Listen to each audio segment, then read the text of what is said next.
We was the oppressed, now you feel upset. God works in mysterious ways, man, give me a rest. I've never wished bad on any ethnic group, but the way you folks been acting, I might have to send a coup.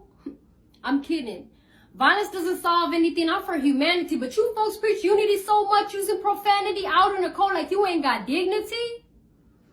All week, all we've been seeing is you talking, barking, mocking, stalking. Why don't y'all do some reading, rethinking, seeking, and leaving?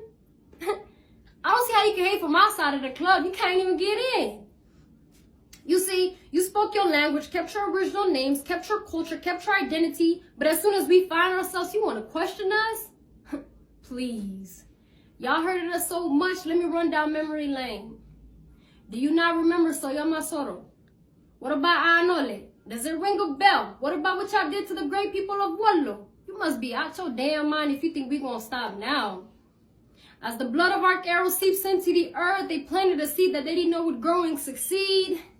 May God bless the fallen warriors who gave fuel to our future and ignited the arrows of today. All this hate and violence you're showing will only unite and empower us to rise to the top. Look into my eyes, you can't see no lies. We only focus on the prize. You can't deny we caught you by surprise. We only exercising our right.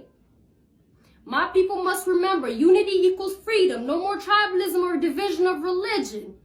We have the vision. Now let's come to a decision. Because at the end of the day, we all want the same thing. Freedom.